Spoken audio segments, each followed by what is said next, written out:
ইরানের সঙ্গে শান্তি চুক্তিতে আসতে পাকিস্তানকে মধ্যস্থতার দায়িত্ব দিয়ে এখন পর্যন্ত কোনো ফলাফল পাননি ডোনাল্ড ট্রাম্প। রাশিয়ার প্রেসিডেন্টের সঙ্গে 1.5 ঘণ্টা কথা বলেও কোনো অগ্রগতি হয়নি। এবার ইরানকে বাগে আনতে চীনের দ্বারস্থ হলেন মার্কিন প্রেসিডেন্ট ডোনাল্ড ট্রাম্প। বুধবার 13 মে 3 দিনের রাষ্ট্রীয় সফরে বেইজিং যাচ্ছেন ইরান যুদ্ধে ফেঁসে যাওয়া মার্কিন অধিপতি। আন্তর্জাতিক গণমাধ্যম এএফপি জানায়, মধ্যপ্রাচ্যের চলমান যুদ্ধ ও বৈশ্বিক ভূ রাজনীতির টানাপোড়েনের মধ্যে ট্রাম্পের এই সফর অত্যন্ত তাৎপর্যপূর্ণ। এই সফরে তিনি চীনা প্রেসিডেন্ট শি জিনপিংয়ের সঙ্গে দ্বিপাক্ষিক বৈঠকের পাশাপাশি বেশ কিছু গুরুত্বপূর্ণ আন্তর্জাতিক ও বাণিজ্যিক বিষয়ে আলোচনা করবেন। হোয়াইট হাউস সূত্রের বরাত দিয়ে সংবাদ মাধ্যমটি জানায়, ট্রাম্পের এই সফরের প্রধান লক্ষ্য হল মধ্যপ্রাচ্যে চলমান যুদ্ধ বন্ধে চীনকে সরাসরি যুক্ত করা এবং ইরানের উপর বেইজিংয়ের প্রভাব খাটিয়ে একটি স্থায়ী শান্তিতে পৌঁছানো। ট্রাম্প মনে করেন, চীন যদি ইরান থেকে জ্বালানি তেল কেনা ও অন্যান্য বাণিজ্যিক সহযোগিতা কমিয়ে দেয়, তবে তেহরান মার্কিন শান্তি প্রস্তাব মানতে বাধ্য হবে। চীনের প্রেসিডেন্টের সঙ্গে আলোচনার তালিকায় ইরানের পাশাপাশি রাশিয়া ও ইউক্রেন সংকটও বিশেষ গুরুত্ব পাবে বলে জানা গেছে। বিশেষ করে রাশিয়া ও ইরানের কাছে চীনের দ্বৈত ব্যবহারযোগ্য পণ্য ও সামরিক সরঞ্জাম বিক্রির বিষয়টি শি জিনপিংয়ের কাছে কঠোরভাবে উত্থাপন করবেন ট্রাম্প। বাণিজ্যিক দিক থেকে এই সফরে দুই দেশের মধ্যকার দীর্ঘদিনের শুল্ক বা ট্যারিফ যুদ্ধ নিরসন এবং গত বছরের অক্টোবরে স্বাক্ষরিত বাণিজ্য বিরতির মেয়াদ বাড়ানোর বিষয়ে কথা হতে পারে। এছাড়া কৃত্রিম বুদ্ধিমত্তা বা এআই প্রযুক্তির ক্রমবর্ধমান ঝুঁকি এবং সামরিক ক্ষেত্রে এর ব্যবহার নিয়ন্ত্রণে একটি সাধারণ নীতিমালায় পৌঁছানোর চেষ্টা করবেন দুই নেতা। মার্কিন প্রশাসনের পক্ষ থেকে জানানো হয়েছে, প্রেসিডেন্ট ট্রাম্প বেইজিংয়ের ঐতিহাসিক টেম্পল অব হেভেন পরিদর্শনের পাশাপাশি বিশেষ চা চক্র ও রাষ্ট্রীয় ভোজসভায় অংশ নেবেন, যা দুই দেশের সম্পর্কের বরফ গলাতে প্রতীকী ভূমিকা পালন করতে পারে। তবে এই সফরে চীন যুক্তরাষ্ট্রের সম্পর্কে উন্নতির আশা করা গেলেও চীনকে দিয়ে ইরানকে বশে আনার পরিকল্পনা কতটা সফল হবে সেই প্রশ্ন থেকেই যায়। Habib Russell, NTV online.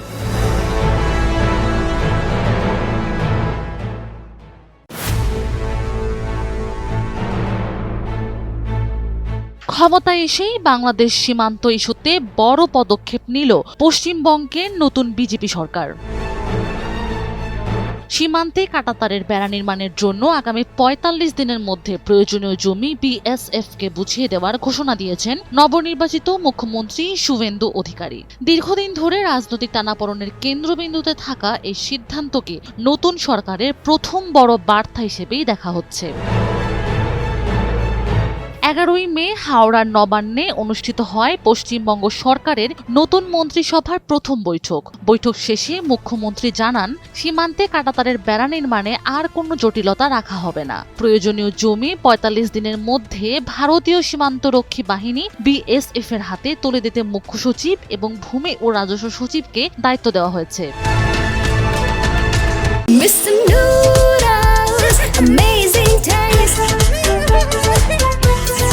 শুভেন্দু অধিকারী আরও বলেন, রাজ্যের জনবিন্যাস বদলে গেছে, তাই সীমান্ত সুরক্ষাকে গুরুত্ব দিয়েই প্রথম দিন কেন্দ্রীয় স্বরাষ্ট্র মন্ত্রণালয় ও বিএসএফকে জমি হস্তান্তরের অনুমোদন দেওয়া হয়েছে।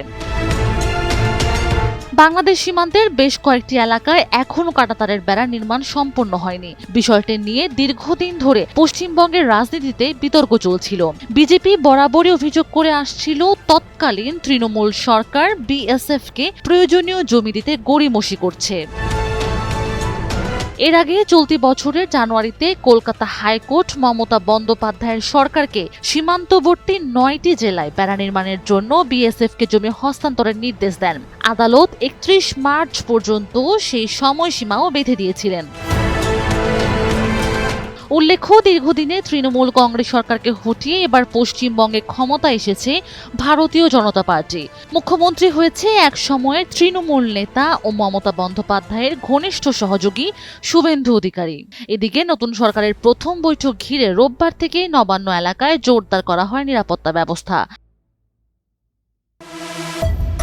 ইরান যুক্তরাষ্ট্রের শান্তি আলোচনা ঘিরে আবারও দেখা দিয়েছে অচলাবস্থা। তেহরান বলছে, যুদ্ধ বন্ধে তাদের প্রস্তাবে ছিল ইরানের বৈধ অধিকার সংক্রান্ত দাবি, যা কোনোভাবেই অতিরঞ্জিত নয়। তবে যুক্তরাষ্ট্র এখনও একপাক্ষিক অবস্থান ও অযৌক্তিক দাবিতে অনড় বলে অভিযোগ ইরানের। এর মধ্যে মার্কিন প্রেসিডেন্ট ডোনাল্ড ট্রাম্প ইরানের প্রস্তাব সরাসরি প্রত্যাখ্যান করেছেন। ট্রুথ সোশ্যালে তিনি লেখেন, সম্পূর্ণ অগ্রহণযোগ্য। যদিও এ বিষয়ে বিস্তারিত কিছু জানাননি তিনি। প্রায় 10 সপ্তাহ ধরে চলা এই সংঘাতে ইরান ও লেবাননে ব্যাপক ক্ষয়ক্ষতি হয়েছে। একই সঙ্গে হরমুজ প্রণালীতে সামুদ্রিক চলাচল ব্যাহত হওয়ায় বিশ্ববাজারে জ্বালানি তেলের দামও বেড়েছে। সোমবার আন্তর্জাতিক বাজারে তেলের দাম প্রায় 3% বৃদ্ধি পায়। বিশ্বের মোট তেল ও এলএনজি পরিবহনের প্রায় 5 ভাগের 1 ভাগ এই হরমুজ প্রণালীর মাধ্যমে যাতায়াত করে। ফলে চলমান সংকট এখন শুধু মধ্যপ্রাচ্যেই নয়, বৈশ্বিক অর্থনীতিতেও বাড়তি চাপ তৈরি করছে।